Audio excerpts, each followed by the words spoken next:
Welcome YouTube, we're back here. My name's Antonio and we're here at Dom's tank doing a little maintenance today. We have standard water change. We've taken out about 20% of the water change, and we did want to show you our water system, our water change system. It's we're very proud of it, so we thought we would share it to you as well, since it's a very efficient way of changing the water. So what we've done is we've basically attached the power head, and that's over here in our reserve tank. This is where we salt prep tank. Mixed all the water that is going to be prepared. We've heated it, aerated it, and we've topped off the main tank. So we basically have it connected to a standard power head and a half-inch hose to a water changing hose. And we're just about ready now to fire up the protein skimmer and see where the water level is.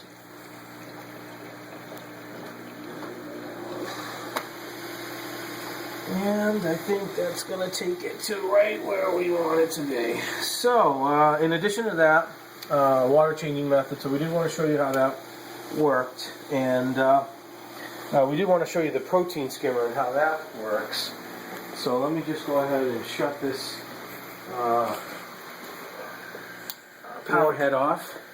And, I might as well shut this off as well. And we're going to go ahead and what they call tuning the protein skimmer.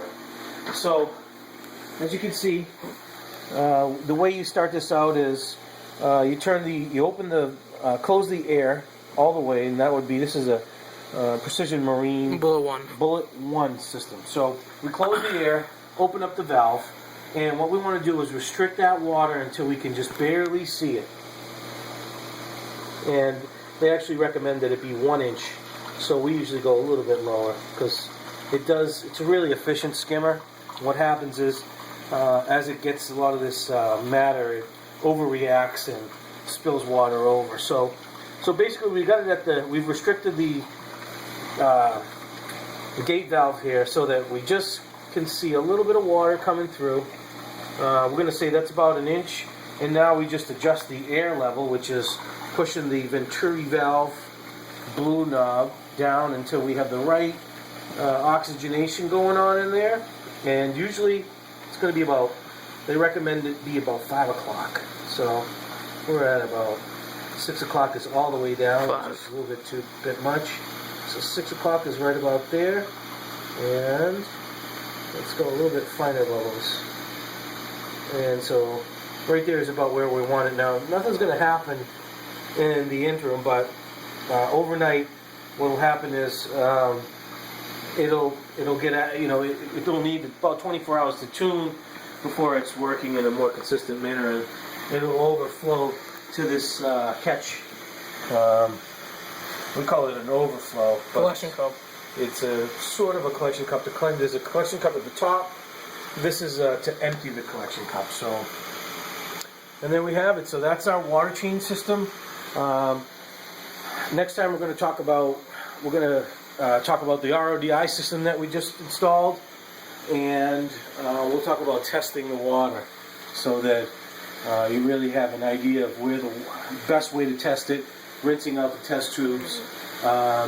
We'll talk about different test kits, the API and the Red Sea.